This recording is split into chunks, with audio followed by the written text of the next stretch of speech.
ओम शांति।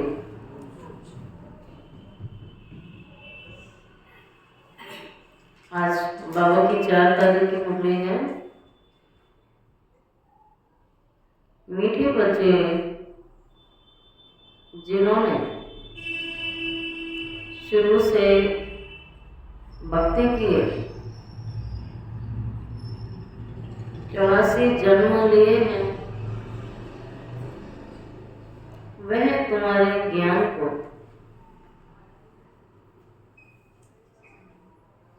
बड़ी रुचि से सुनेंगे।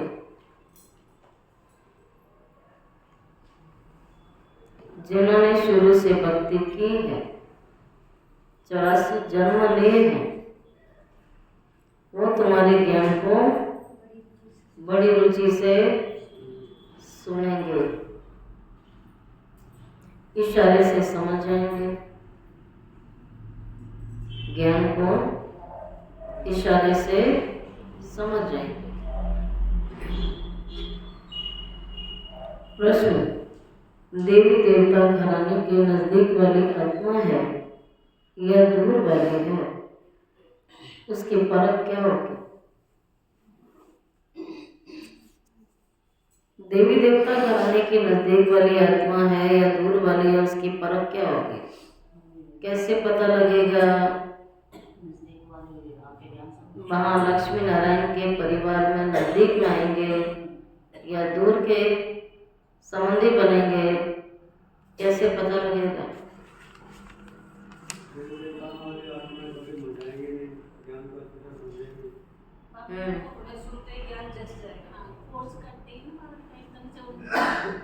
जो तुम्हारे देवता घराने की आत्माएं होंगी, उन्हें ज्ञान की सब बातें सुनते ही जच जाएंगी, मूंझेंगे नहीं। वो आत्माएं मूंझेंगी नहीं। जितना बहुत भक्ति की होगी, उतना जास्ती सुनने की कोशिश करेंगे, तो बच्चों को नब्ज देखकर सेवा करनी चाहिए। बाबा कहता है नब्ज देख के सेवा करो। ओम शांति। रूहानी बाप बैठ रूहानी बच्चों को समझाते हैं। ये तो बच्चे समझ गए कि रूहानी बाप है निराकार, इस शरीर के द्वारा बैठ समझाते हैं। अब आत्मा भी निराकार इस शरीर से सुनते हैं, तब 2 बाप इकट्ठे हैं ना। बच्चे जानते हैं दोनों बाबा यहाँ हैं, तीसरे बाप को जानते हो, परंतु उनसे फिर भी ये अच्छा है, इनसे फिर वह अच्छा है, नंबरवार है ना। तो उस लौकिक से संबंध निकल बाकी इन दोनों से संबंध हो जाता है। बाप बैठ समझाते हैं। मनुष्यों को कैसे समझाना चाहिए? बाबा कह रहा है मैं समझा रहा हूँ, कैसे समझाना चाहिए? दुनिया की आत्माओं को कैसे समझाना है, ये बाबा तुम्हें बैठ के समझा रहे हैं। तुम्हारे पास मेला प्रदर्शनी में बहुत आते हैं, कितनी एग्जीबिशन लगती है, नई आत्माएं उसमें आती हैं। यह भी तुम जानते हो 84 जन्म कोई सब तो नहीं लेते होंगे। ये कैसे पता पड़े ये 84 जन्म लेने वाला है या 10 जन्म लेने वाला है व 20 जन्म लेने वाला है? अब तुम बच्चे ये तो समझते हो कि जिसने बहुत भक्ति की होगी शुरू से लेकर, तो उसका फल भी इतना ही जल्दी और अच्छा मिलेगा। थोड़ी भक्ति की होगी और देरी से की होगी, तो फल भी इतना देरी से ही मिलेगा। ये बाबा सर्विस करने वाले बच्चों को बच्चों के लिए समझा रहे। बोलो तुम भारतवासी हो तो बताओ देवी देवताओं को मानते हो? भारत में लक्ष्मी नारायण का राज्य था कभी? पूछो उनसे। जो 84 जन्म लेने वाला होगा शुरू से भक्ति की होगी, वह झट समझ जाएगा। बरोबर आदि सनातन देवी देवता धर्म था, रुचि से सुनने लग पड़ते हैं। कोई को तो ऐसे देख के चले जाते हैं, कोई तो ऐसे होते हैं जो देख के ही चले जाते हैं, तुम कुछ पूछते भी नहीं है, जैसे कि उनकी बुद्धि में कुछ भी बैठता नहीं है। तो ऐसे ही बस देखा और चल दिए, पूछेंगे भी नहीं। उनके लिए समझना चाहिए अभी तक यहाँ का है नहीं, आगे चल समझ भी लेंगे। कोई का समझाने से झट कान हिलेगा, जिसको समझ में आएगा वो हिलाएगा ना सिर। बरोबर इस हिसाब से तो 84 जन्म ठीक है। जब 84 जन्मों की बात करेंगे तो उन्हें लगेगा इस हिसाब से तो ठीक बात है। आगे वो कहते हैं हम कैसे समझें कि पूरे 84 जन्म लिए हैं? अच्छा, लेने वाला नहीं है, दूर वाले कम सुनेंगे। बाबा कहता अच्छा 84 व 82 देवी देवता धर्म में तो आए होंगे ना। देखो इतना बुद्धि में जचता नहीं है तो समझो ये 84 जन्म लेने वाला है नहीं आत्मा। दूर वाले तो कम ही सुनेंगे ना, भक्ति भी कम करेंगे, ज्ञान भी कम सुनेंगे, जन्म भी कम हो जाएंगे, सत्यों की प्रारब्ध तो कम हो जाएगी ना, सब कम होता जाएगा। जितना बहुत भक्ति की हुई होगी वह जास्ती सुनने की कोशिश करेंगे, झट समझ जाएंगे। कम समझता है तो समझो ये देरी से आने वाला है, भक्ति भी देरी से की होगी। बहुत भक्ति करने वाले तो इशारे से समझ जाएगा। ड्रामा रिपीट तो होता है ना, सारा भक्ति पर मदार है। बाबा ने सबसे नंबर 1 भक्ति की है, ब्रह्मा बाबा ने सबसे नंबर 1 भक्ति की, ब्रह्मा बाबा ने की, दादा लेखराज ने की, दादा लेखराज ने की है, ब्रह्मा ने नहीं। कम भक्ति की होगी तो फल कम ही मिलेगा। ये सब समझने की बातें होती हैं। भगवान जो समझा रहा है ये सारी समझने की बातें होती हैं, परंतु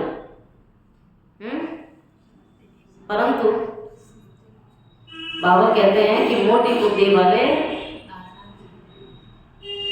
ना तो उनकी बुद्धि में ज्ञान घुसता है और ना ही धारणा हो सकती है। ज्ञान नहीं घुसता है, सुना नहीं सकते, धारण नहीं कर सकते, तो फिर कौन सी बुद्धि हुई? हाँ, मोटी बुद्धि वाले। यहाँ तो कोई है नहीं खैर।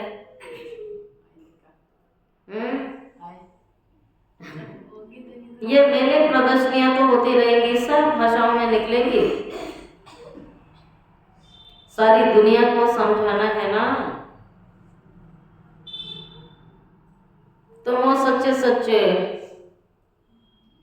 पैगंबर, और क्या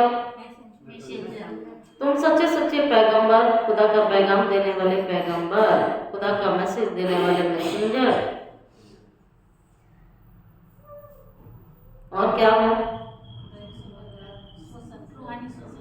मैसेंजर हो, पैगंबर हो और पैसेंजर भी हो। यात्रा चल रही है हमारी। वह धर्म स्थापक तो कुछ भी नहीं करते,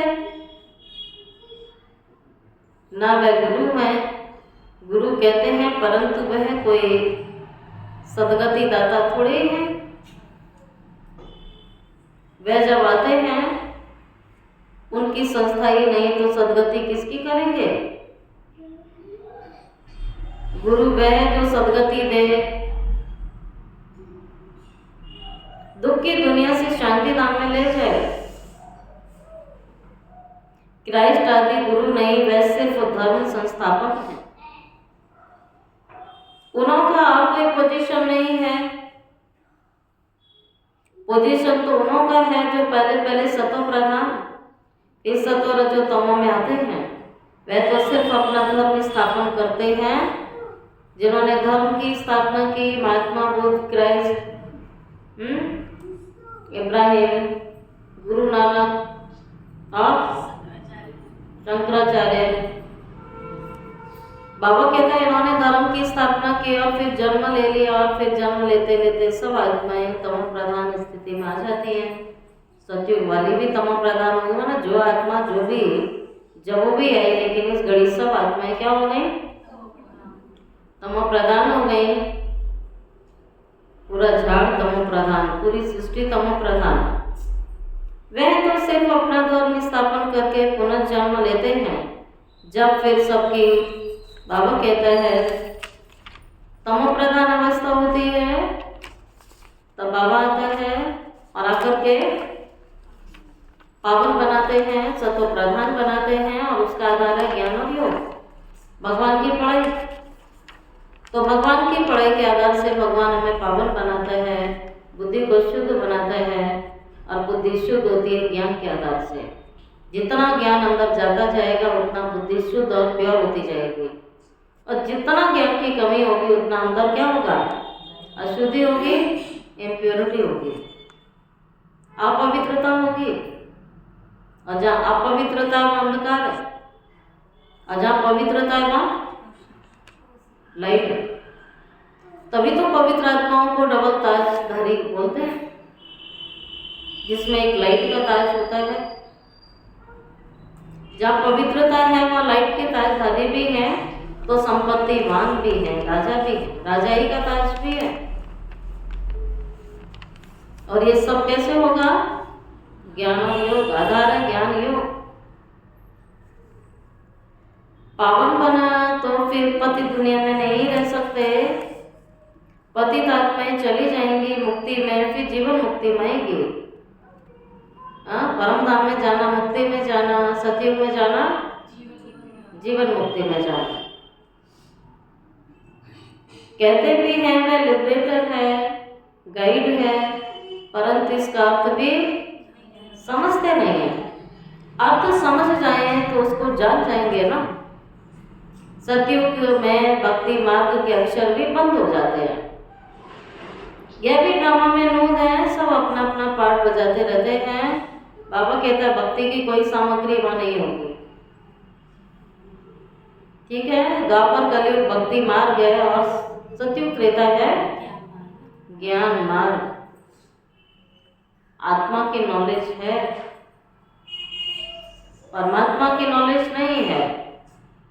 लेकिन जो बाबा ने हमें ज्ञान दिया उस आधार से वह जीवन चलती है, संस्कार बनाए हैं। इसलिए बाबा कहते हैं जीवन मुक्ति में आएंगे। कहते हैं बाबा लिबरेटर है, गाइड है, लेकिन आप कुछ भी नहीं समझते हैं। बाबा फिर कहते हैं ड्रामा में नूद है, सब अपना अपना पार्ट बजाते हैं, सदगति को एक भी पा नहीं सकेंगे।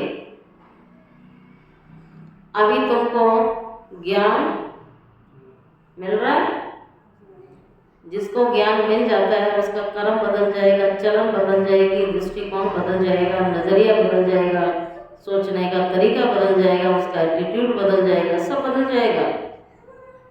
तो कहेंगे ज्ञान मिला, नहीं तो ऐसे तो कहीं से भी पढ़ लेते हैं, कोई भी गुरु गोसाई सुनाएंगे, कहीं भी सुनेंगे, शास्त्रों का ज्ञान सुनेंगे, किताबी ज्ञान सुनेंगे, लेकिन लाइफ में कोई चेंज नहीं है।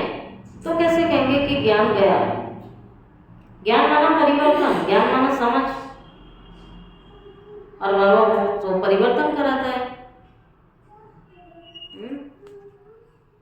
तो इसलिए बाबा कहता है, बाबा गाइड भी है, लिबरेटर भी है। अभी तुमको ज्ञान मिल रहा है।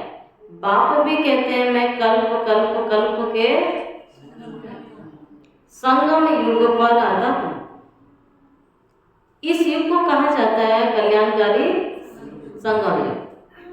भगवान आकर के सभी का कल्याण करने आया है, जिसको कहता है छोटे बड़े बूढ़े जवान, अयल्य गणिकाएं, कुब्जाएं, साधु संत महात्माएं, अमीर गरीब, सबका सर्व आत्माओं का कल्याण करने आया है, सर्व आत्माओं का, सर्व धर्म आत्माओं का वो पिता है। तो सबकी गति सदगति करने आया है, सबको मुक्ति जीवन मुक्ति देने आया है, सबको घर ले जाने आया है, सबको मुक्त कराने आया है, सबको गाइड करने आया है। वो रोज हमें गाइडलाइन देता है, मुरली माना गाइडलाइन। तो सतयुग और त्रेता के संगम का कोई महत्व नहीं होता है। ये कलयुग और सतयुग के बीच का जो समय है और इस संगम युग का महत्व होता है। ये कल्याणकारी संगम युग है और कोई युग कल्याणकारी नहीं होता है। सतयुग त्रेता के संगम का कोई महत्व नहीं। सूर्यवंशी पास्ट हुए, चंद्रवंशी राज्य चलता है, फिर चंद्रवंशी से वैश्यवंशी बनेंगे तो चंद्रवंशी पास्ट हो जाते हैं, फिर शूद्रवंशी बनेंगे तो वैश्यवंशी पास्ट हो जाते हैं। उसके बाद क्या बनेंगे पता नहीं रहता, चित्र आदि रहते हैं तो समझेंगे ये सूर्यवंशी हमारे बड़े थे, यह चंद्रवंशी थे, वह महाराजा वह राजा, बड़े धनवान थे, चंद्रवंशी राजा, सूर्यवंशी महाराजा। वह फिर भी नापास तो हुए ना, चंद्रवंशी फेलियर आत्माएं है ना चंद्रवंशी। त्रेता युग में आने वाले फेल होने वाली ब्राह्मण आत्माएं हैं, जिन्होंने ज्ञान तो सुना बहुत काल से लेकिन जीवन में कुछ भी उतारा नहीं है। वो सब त्रेता की आत्माएं, कमजोर आत्माएं, जो ज्ञान के आधार से अपने जीवन को चला नहीं सकी, ज्ञान बुद्धिमान होने के बाद भी फेल होती रही, संपूर्ण पवित्रता उनके जीवन में थी ही नहीं। ऐसी फेल होने वाली आत्माएं त्रेता युग में जाती हैं और इसलिए उन्हें सजा भी मिलती है।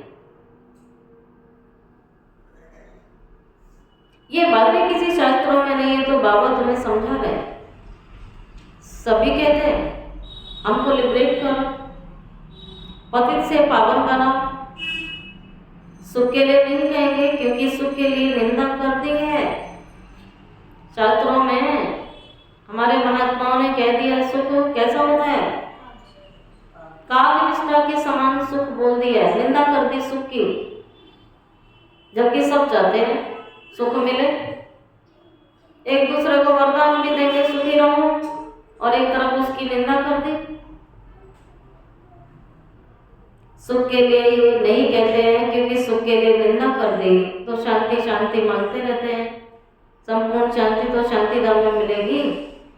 बाबा तो आया सुख की दुनिया बनाने, ले जाएगा शांति की दुनिया में, लेकिन आना तो सुख की दुनिया में ही है जहाँ सुख शांति और पवित्रता तीनों कायम होते हैं। बाबा हमें कहते हैं लिबरेट करो, पतित से पावन बनाओ। सुख के लिए तो नहीं कहते क्योंकि सुख के लिए निंदा की शास्त्रों में। तो सब कहेंगे मुझे मन की शांति कैसे मिले। अभी तुम बच्चे समझते हो, तुमको सुख शांति दोनों मिलती है। जहाँ शांति है वहाँ सुख है। आत्मा सतोगुणी होती है, जब परमधाम में होती है उसके सातों गुण विद्यमान होते हैं। शांत स्वरूप भी है तो सुख स्वरूप भी है, तो प्रेम स्वरूप भी है, तो आनंद स्वरूप भी है, तो शक्ति स्वरूप भी है, तो ज्ञान स्वरूप भी है। आत्मा अपने सातों स्वरूप में स्थित होती है, सतोगुणी आत्मा। जहाँ अशांति है वहाँ दुख है, जहाँ शांति है वहाँ सुख है। सतयुग में सुख और शांति दोनों होते हैं और यहाँ दुख भी है और अशांति भी है। ये बाबा बैठ आपको समझा रहे हैं सारी बातों को, और बच्चे बैठ के समझ रहे हैं। बाबा बैठ समझाते हैं और बच्चे बैठ के समझते हैं। तुमको माया रावण ने क्या बना दिया था?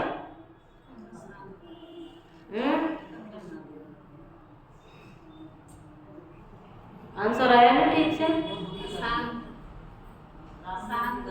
माया बुद्धि बना दिया था। यह भी ड्रामा बना हुआ है। बाप कहते हैं मैं भी ड्रामा के बंधन में बंधा हुआ हूं, अपनी मर्जी से नहीं आता है। बुलाते हम द्वापर युग से, लेकिन वो आता कब है? संगम पर ही आता है। बुलाते द्वापर से, आता संगम पर है। तब कहता है, बच्चे कहते हैं बाबा मैंने द्वापर से बुलाया था, आप द्वापर में क्यों नहीं आए? भगवान कहता ड्रामा में मेरा पार्ट, ड्रामा अनुसार वही पार्ट निश्चित है। मैं अपने निश्चित समय पर 1 सेकंड भी आगे पीछे नहीं होता और बाबा आ जाता है। क्योंकि बाबा जब आएगा तो महापरिवर्तन होगा इस सृष्टि का। भगवान कोई छोटे काम के लिए तो नहीं आएगा, अवश्य भगवान बड़े बड़े काम करने आएगा जो मनुष्यों की क्षमता से बाहर है। भगवान कहता है मैं पूरी सृष्टि का महापरिवर्तन करने के लिए तीनों देवताओं की ड्यूटी लगाता हूँ, तीनों के द्वारा अपने दिव्य कर्तव्य करता हूँ, पूरी सृष्टि को नई बनाता हूँ, पूरी सृष्टि का महाविनाश कराता हूँ, नई सृष्टि की स्थापना कराता हूँ, पालना भी कराएगा। तो वो शक्ति भी कम मिलती है, सबको संगम पर मिलती है। बाबा आकर के मनुष्य से देवता बनाते हैं। ये जो गायन है उसका अर्थ बाबा आकर समझा रहे हैं। उस अकाल तख्त पर बैठने वाले भी इसका अर्थ नहीं समझते। बाबा ने तुम्हें समझाया है। आत्माएं अकाल मूर्त है। आत्मा के इस शरीर रथ है। इस रथ पर अकाल अर्थात जिसको काल नहीं खाता वो आत्मा विराजमान है। सतयुग में तुम्हें काल कभी भी नहीं खाएगा। काल को वहां हुक्म नहीं है। समय पर काल आता है, बेटाइम काल नहीं आएगा, अकाले मृत्यु नहीं होगी। जो आज कलयुग में होती, अचानक बीमारी आई, अचानक एक्सीडेंट हो गया, अचानक अटैक आ गया, ये सब वहाँ नहीं होता है। निरोगी काया सभी को मिलती है और यहाँ सबकी रोगी काया है।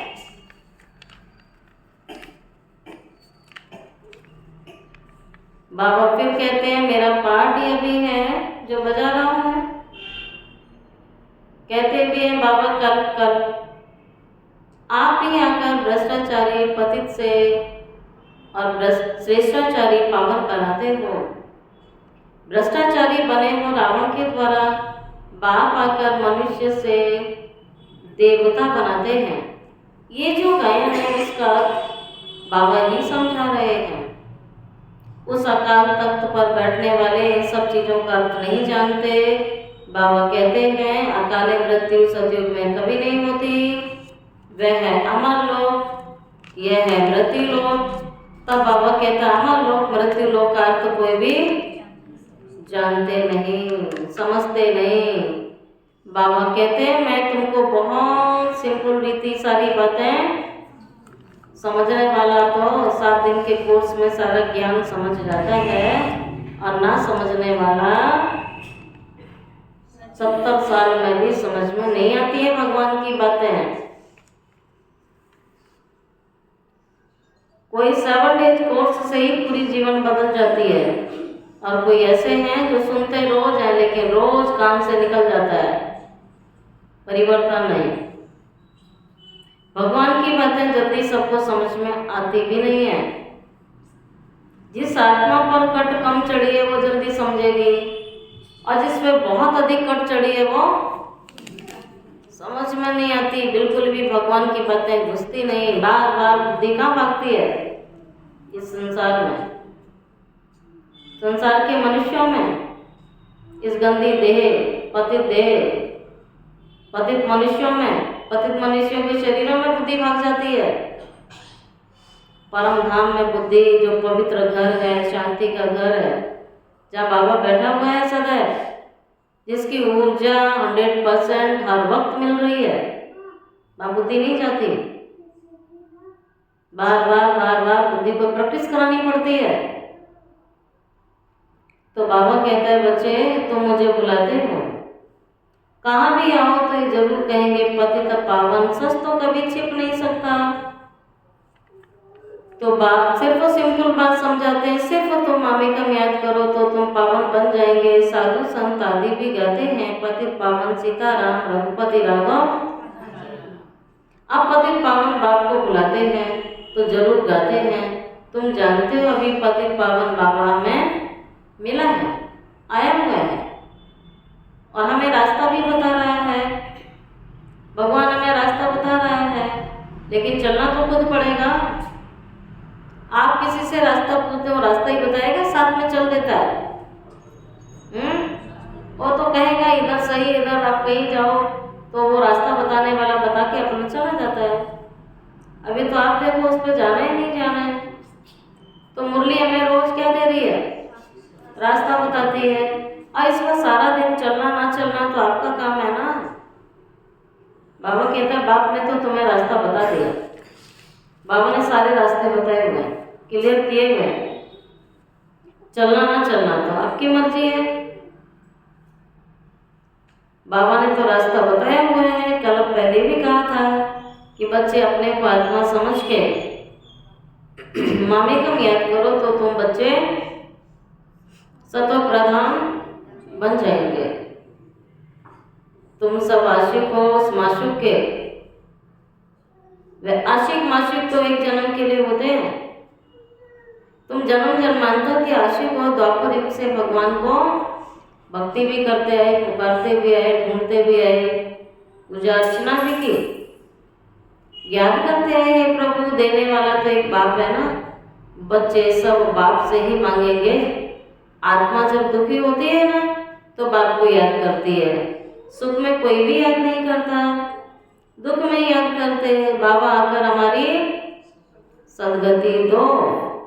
जैसे गुरु के पास जाते हैं, हमको बच्चा दो, अच्छा बच्चा मिल गया, बहुत खुश हो जाते हैं।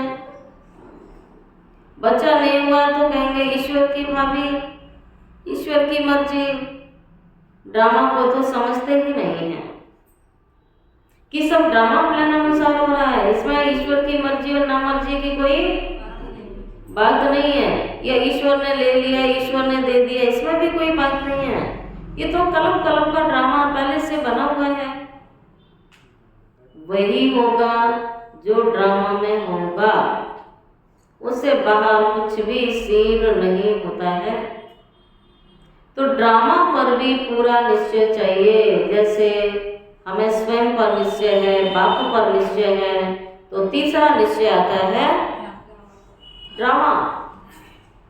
जब ड्रामा पर निश्चय होगा तो क्या, क्यों, कैसे, कब और कौन जाएंगे, क्या हुआ, क्यों हुआ, कब हुआ, कैसे हुआ, इन सब फालतू बातों में जो ज्ञानी आत्मा है वो जाना बंद कर देगी। सुनेगी भी नहीं, सुना तो भी महापाप है, बोलेगी भी नहीं, करेगी भी नहीं। ये छोटे छोटे पाप रेगुलर में होते रहते हैं, क्योंकि हर व्यक्ति की अपनी बुद्धि, अपनी सोच, अपनी समझ है। उस चीज को समझने का तरीका, देखने का तरीका उसकी अपनी बुद्धि के आधार से तो होगा ना। इसलिए बाबा कहता है ये सब बंद कर देगी ज्ञानी तो आत्मा के लक्षण होते हैं। व्यर्थ मुक्त होगी, चिंता मुक्त। जो व्यर्थ मुक्त हो, चिंता मुक्त होगा, क्रोध मुक्त होगा, विकार मुक्त होगा।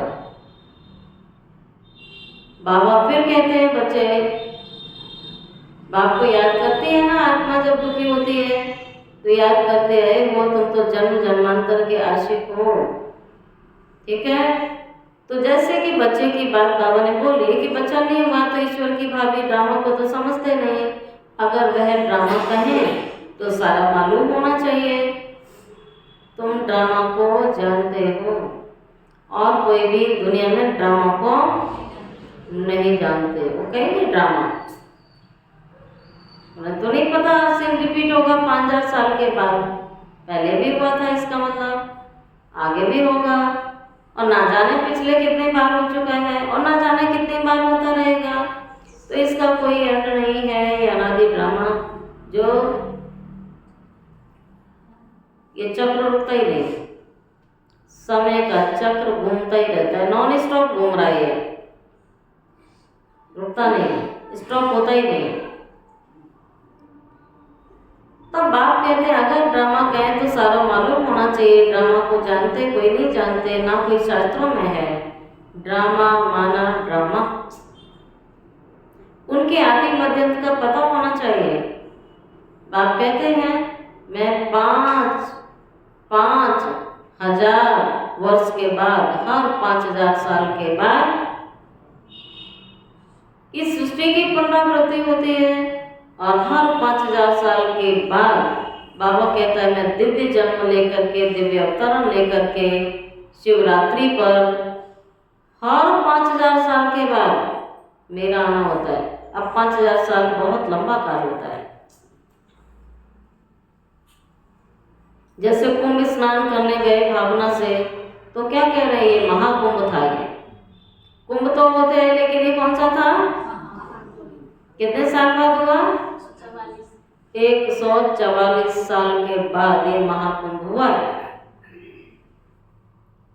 ठीक है, 12 साल बाद आता है ना, तो 12 करते 144। बाबा कहता है ये कौन सा संगम युग चल रहा है, ये है महाकुंभ जो 1250 5,000 साल में एक बार होता है। जब भगवान कहता है इसमें तुमने डुबकी लगा ली तो पूरा कल्प तुम्हारा अच्छा हो जाएगा। ये जो समय है ये 5,000 साल से पहले नहीं आएगा। भक्ति में तुम अपने आप करते हैं तो भगवान आया हुआ है। तो बाबा कहते हैं मैं 5,000 साल के बाद ही आता हूँ, बहुत लंबा काल है ये 5,000 साल। ये 4 युग बिल्कुल बराबर होते हैं, कोई कम ज्यादा नहीं होते, इक्वल है। स्वास्तिका का महत्व है ना, खाता जो बनाते हैं उसमें स्वास्तिका बनाते हैं ना, ये भी खाता ही है। हमारा फायदा कैसे होता है, फिर घाटा कैसे पड़ता है। बाबा फायदा कराता है, रावण तुम्हारा घाटा करा देता है। घाटा पड़ते पड़ते आखिरी में तुम्हारा पूरा घाटा। बाबा कहता है कंगाल व्यक्ति दुखी और रोगी होता है, परेशान रहता है। हर चीज का खेल है ना ये। पैसा है और हेल्थ भी है तो सुख होता है ना। पैसा है लेकिन हेल्थ नहीं है तो सुख नहीं है।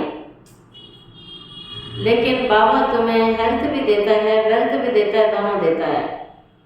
हेल्थ वेल्थ और तीसरा वो अपने आप मिल जाती है। बाबा हेल्थ वेल्थ देता है, हैप्पीनेस अपने आप मिल जाती है।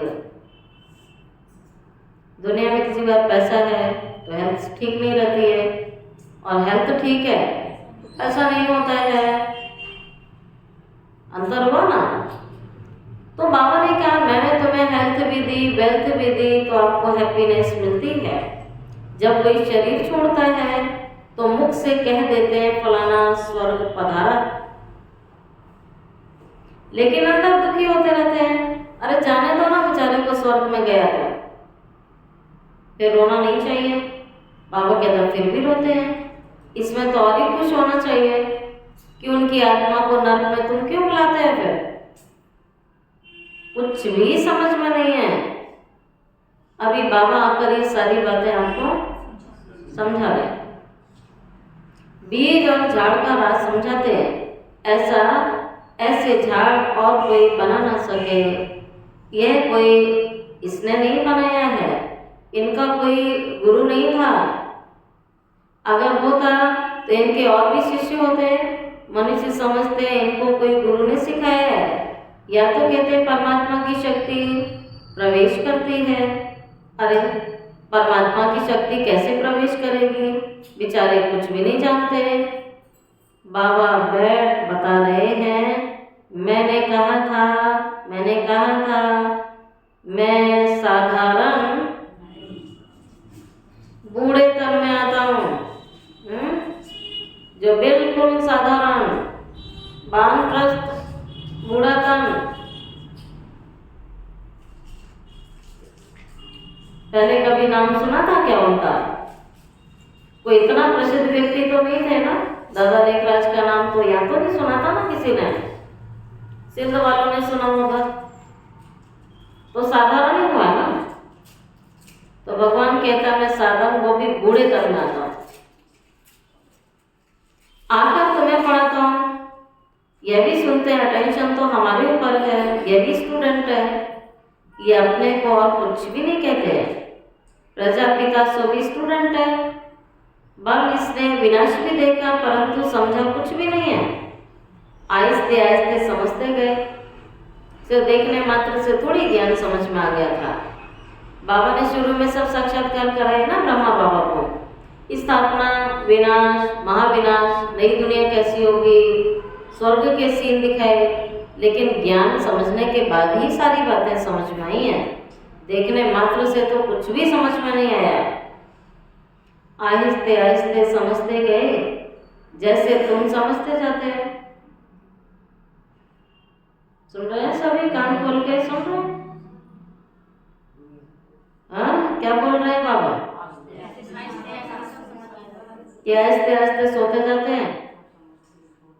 हाँ, आहिस्ते आहिस्ते सारी बातों को तुम बच्चे भी समझ रहे हो। जैसे तुम समझते जाते हो, बाबा तुम्हें समझाता है, बीच में ये भी समझते जाते हैं और पढ़ते रहते हैं, है ना। बाबा कहते हैं इनके साथ साथ आप भी हर एक स्टूडेंट पुरुषार्थ करेंगे पढ़ने का।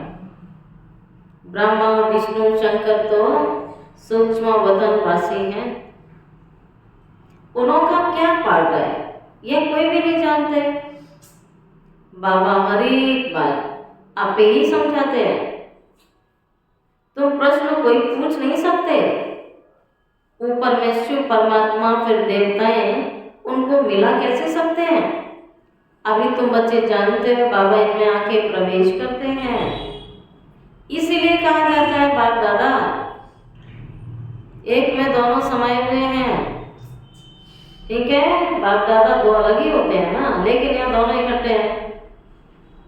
बाप अलग होता है, दादा अलग होता है, लेकिन यहाँ बाप दादा इकट्ठे हो गए तो शब्द इकट्ठा हो गया बाप दादा। नहीं तो वैसे लिखने में बाप अलग लिखते हैं, दादा अलग लिखते हैं, लेकिन ये इकट्ठा शब्द है बाप दादा कंबाइंड। बाप अलग दादा अलग, बाप शिव और दादा ब्रह्मा। वर्षा शिव से मिलता है ना इनके द्वारा। ब्राह्मण हो गए, ब्रह्मा के बच्चे, बाप ने अडॉप्ट किया है ब्रह्मा के प्लान अनुसार। बाप कहते हैं नंबर 1 भक्त यही था। 84 जन्म इसने लिए, सांवरा और गोरा भी इन्हीं को कहते हैं। श्री कृष्ण सतयुग में गोरा था, कलयुग में सांवरा। पतित है ना, पावन बनते, तुम भी ऐसे बनते हो। ये आयरन एजेड वर्ल्ड है, वह गोल्डन एजेड वर्ल्ड है। सीढ़ी का किसको पता नहीं है, जो पीछे आते हैं वे 84 जन्म थोड़ी लेते होंगे। वे जरूर कम होते जाएंगे ना, जितने लेट आएंगे उतने जन्म उनके, उतना स्वर्ग के सुख उसके कम होते जाएंगे। उनको सीढ़ी में दिखा कैसे सकते? फिर बाबा ने समझाया हुआ है सबसे जास्ती जन्म कौन लेंगे, सबसे कम जन्म कौन लेंगे, ये नॉलेज है। भक्ति कम है तो ज्ञान भी कम ही उठाएंगे, जन्म भी कम लेंगे, प्रारब्ध भी कम, तो जरूर है कि पुरुषार्थ भी उनका कम ही होगा। ये नॉलेज है, बाबा नॉलेजफुल है, पतित पावन है, आदि मध्यम की नॉलेज सुना रहे हैं। वह सब नीति नीति करते हैं, अपनी आत्मा को भी नहीं जानते, बाप को फिर कैसे जानेंगे? सिर्फ कहने मात्र कह देते हैं आत्मा क्या चीज है, कुछ भी नहीं जानते। तुम अभी जानते हो आत्मा अविनाशी है, उसमें 84 जन्मों का अविनाशी पाठ भरा हुआ है। इतनी छोटी सी आत्मा में कितना पाठ मुड़ा हुआ है। जो अच्छी रीति सुनते और समझते हैं तो समझा जाता है ये नजदीक वाला है। जो ज्ञान अच्छी तरह समझ रहा है तो समझो वो नजदीक वाला है। सतयुगी संबंध में नजदीक में आएगी वो आत्मा। तुम्हारी ये पढ़ाई है, ये तो राजधानी की स्थापना चल रही है, जहाँ राजा रानी, प्रजा, दास दासी और चंडाल सब बनने वाले हैं। इसी क्लास से बनेंगे सब। आने में नंबरवार, योग में नंबरवार, मुरली में नंबरवार, धारणा में नंबरवार, पढ़ाई में नंबर, सब में नंबरवार है ना। तो सतयुग में भी। इसलिए बाबा कहता है किसी की फिक्र मत करो कि ऐसा क्यों नहीं करता, नहीं कर रहा, वो अपना पुरुषार्थ खराब कर रहा है। आपको तो कोई चिंता करने की बात नहीं है ना, आपका फर्ज है, आप बोलेंगे। बाकी करेगी तो आत्मा वही जो उसकी तकदीर में होगा। तकदीर तो खुद बनानी होगी ना उसको। तो बाबा भी कहते हैं समझा जाता है ये नजदीक वाला है, और जिसकी बुद्धि में नहीं बैठता है, घुसती नहीं कोई बात, तो समझो ये देरी से आने वाली आत्मा है। ये त्रेता में आएगी, हो सकता है त्रेता के अंत वाली भी हो सकती है। सुनाने के समय तो नब्ज देखी जाती है, समझाने वाले भी तो नंबरवार होते हैं। तुम्हारी एक पढ़ाई है, राजधानी की स्थापना चल रही है। कोई तो ऊंच से ऊंच राजाई पद पाते हैं, ऊंचा राजाई पद पाते हैं, और कोई जाकर क्या बनेंगे, प्रजा में नौकर चाकर बनेंगे। बाकी हाँ इतना है कि सतयुग में कोई दुख नहीं होगा। भले नौकर चाकर बनेंगे, दुख नहीं होगा, दादासियों को भी नहीं होगा। उनको कही जाता है सुखदान और बहिष्ठ। और कई ने तो सोच ही लिया हम तो दादासी बनेंगे क्योंकि मैं बदलूंगी नहीं, मैं जास्ती पढ़ाई नहीं कर सकती, मैं योग नहीं कर सकती। तो उसने तो फाइनल किया हुआ है ना अपना पद। लेकिन जिसका लक्ष्य है वो पुरुषार्थ करेगा। पुरुषार्थ का मतलब ये होता है एक्स्ट्रा मेहनत। और कोई कहता मेरे से मेहनत होती नहीं है, बाबा कहता सतयुग में कर लेना, फिर दादासी बनोगे, वही तो करेंगे सब काम। जहाँ नहीं होती तो वहां करेंगे। बाबा कहता है पास्ट हो गया तब तो याद करते हैं ना। मनुष्य समझते हैं स्वर्ग ऊपर छत में होगा, दिलवाड़ा मंदिर में तुम्हारा पूरा यादगार बना हुआ है। आदि देव और आदि देवी बच्चे नीचे योग में बैठे हैं, ऊपर में राजाई खड़ी है, छतों में डिजाइन स्वर्ग के दिखाए हैं। सतयुग मनुष्य दर्शन करेंगे, पैसा रखेंगे, समझेंगे कुछ भी नहीं, बस दर्शन करना उन्होंने। दर्शन करेंगे, कहीं भी जाएंगे, बस दर्शन की अभिलाषा, बस और कुछ भी नहीं उससे आगे। दर्शन कर लिए, कान पकड़ लिए, हाथ जोड़ लिए, माथा टेक लिया और पैसा चढ़ा दिया।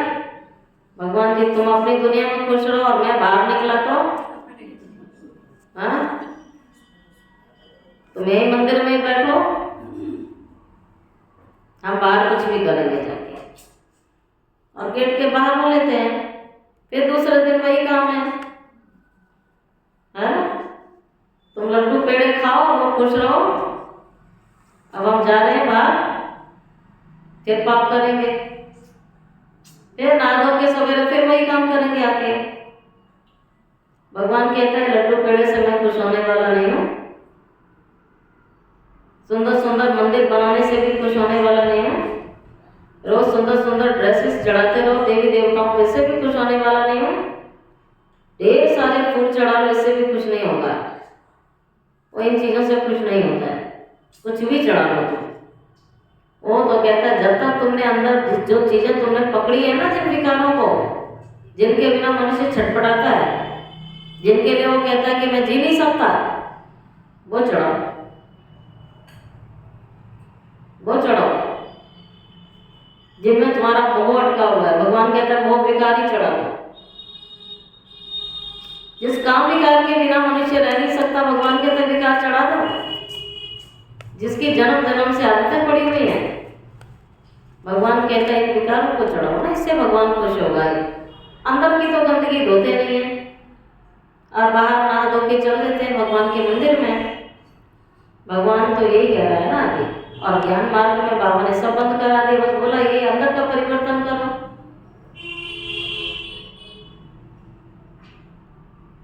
तो क्या क्या दिखा दिए हैं, पैसा रखेंगे समझेंगे कुछ भी नहीं। तुम बच्चों को ज्ञान का भी तीसरा नेत्र मिल गया, मिल गया, तीसरी आंख मिल गई। वो पढ़ाई को पढ़ने लग जाएंगे, सेवा में जुट जाएंगे जिसकी आंख खुल गई। क्या करें नहीं गाएंगे गीत अभी। इतनी बड़ी दुनिया को बदलना है। तुम सबसे पहले तो बाप की बायोग्राफी को जान गए, क्या चाहिए फिर? बाप को जानने से ही सब कुछ समझ में आ जाता है। तो खुशी होनी चाहिए। तुम जानते हैं अभी हम सतयुग में जाकर सोने के महल बनाएंगे, राज्य करेंगे। जो सभी सिंपल बच्चे हैं उनकी बुद्धि में रहेगा स्पिरिचुअल नॉलेज। स्पिरिचुअल फादर देते हैं, स्पिरिचुअल फादर कहा जाता है आत्माओं के पिता को। वही सदगति दाता है। बाबा में कौन सा वर्षा देने आया है?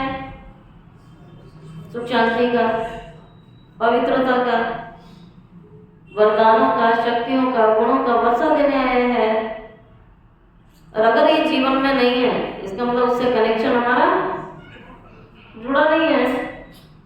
तुम समझा सकते हो ये सीढ़ी भारतवासियों की है जो 84 जन्म लेते हैं। तुम आते ही आधे में हो, तो तुम्हारे 84 जन्म कैसे होंगे? सबसे जास्ती जन्म हम लेते हैं। ये बड़ी समझने की बात है। मुख्य बात है पतित से पावन बनने के लिए बुद्धि योग लगाना है। किसके साथ? पतित पावन बाबा है। संसार के सारे मनुष्य पतित हैं, तो बुद्धि पतितों से हटाकर किससे लगानी है? सब पतित हैं, बच्चे बूढ़े जवान सब पतित हैं।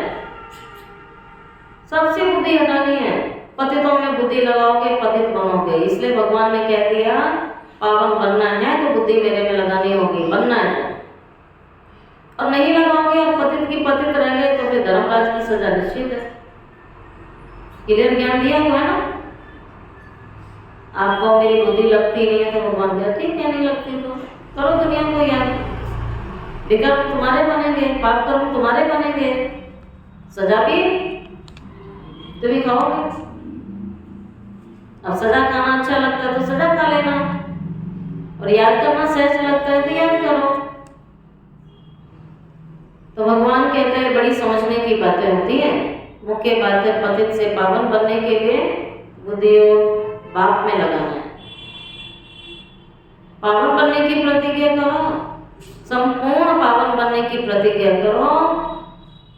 अगर तुम प्रतिज्ञा करके फिर प्रतिज्ञा को तोड़ते हो तो फिर क्या कहेगा भगवान? प्रतिज्ञा कर ली, प्रतिज्ञा तोड़ रहे हो तो हर गुण तुम्हारे एकदम टूट जाएंगे।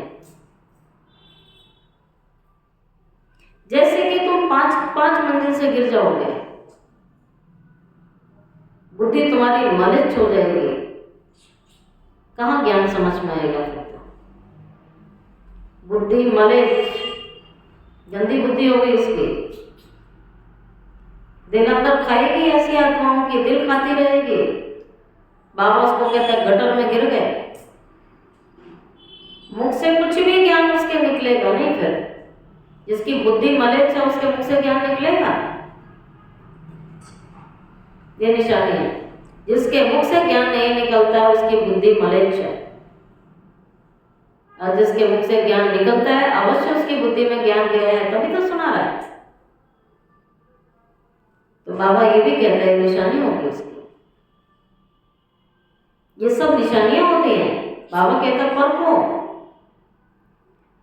नहीं तो दिल अंदर खाती रहेगी, मुख से कुछ भी ज्ञान निकलेगा नहीं। इसलिए बाप कहते हैं खबरदार रहो।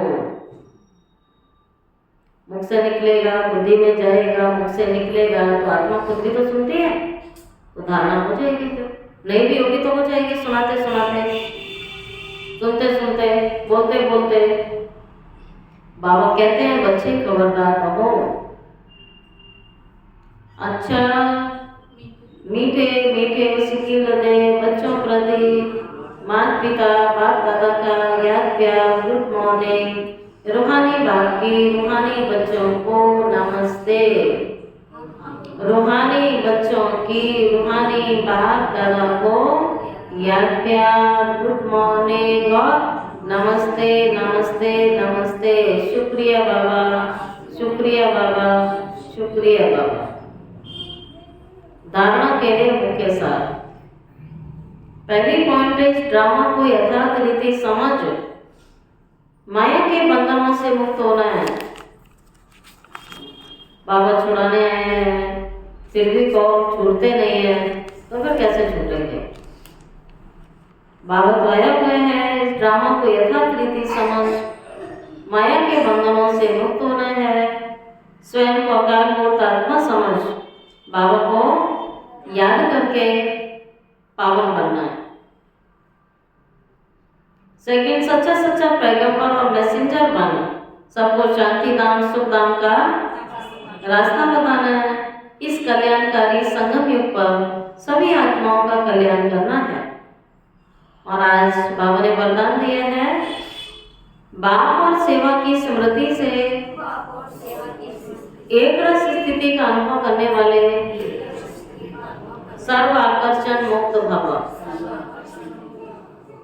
जैसे सर्वेंट को सदा सेवा और मास्टर याद तो रहता है ना, सर्वेंट को मालिक भी याद रहता है और सेवा भी याद रहती है।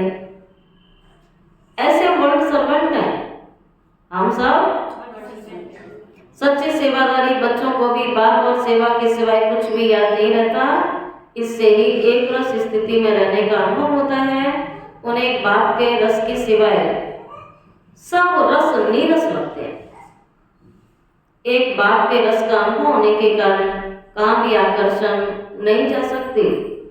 यह एक रस स्थिति का तीव्र पुरुषार्थ ही सब आकर्षणों से मुक्त बना देता है। यही श्रेष्ठ मंजिल है। स्लोगन, नाजुक परिस्थितियों के पेपर में पास होना है तो अपने नेचर को शक्तिशाली बनाओ। नाजुक परिस्थितियों के पेपर में पास होना है तो अपने नेचर को शक्तिशाली बनाओ। और आज का व्यक्त इशारा है, सभ्यता और सत्यता रूपी कल्चर को अपनाओ।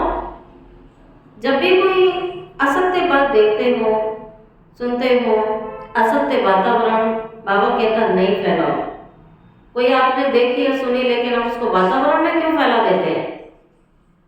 बाबा कहता है ये बात तो राइट नहीं है ना, आपने सुन ली, देख ली, खत्म करो, फिनिश।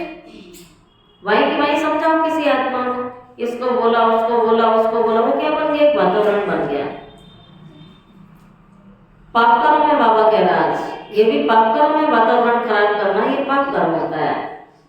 पाप कर्म देखा नहीं जाता है, लेकिन वायुमंडल में असत्यता की बातें फैलाना यह भी तो पाप ही हुआ ना। फिर लौकिक परिवार में भी अगर कोई ऐसी बात देखी व सुनी जाती है तो उसे फैलाया नहीं जाता है। कान में सुना और दिल में छिपाया। यदि कोई व्यर्थ बातों का फैलाव करता है तो छोटे छोटे पाप उड़ती कला के अंगों को समाप्त कर देते हैं। व्यर्थ बातों की आदत बड़ा कर करके सुनाना। भगवान कहता है आपको पाठ जैसी भाई बात को भी क्या समझना है भाई, और भी समझ को उड़ा दो। वातावरण नहीं बनाओ, इधर उधर नहीं फैलाओ इतनी। यदि व्यर्थ, बाबा ने कह दिया भी पाप कर्म है। व्यर्थ बातों का फैलाव करता है तो छोटे छोटे पाप उड़ती कला के अंगों को समाप्त कर देते। इसलिए इस कर्मों की गहन गति को समझकर यथार्थ रूप से सत्यता की शक्ति को धारण करो। अच्छा, ओम शांति।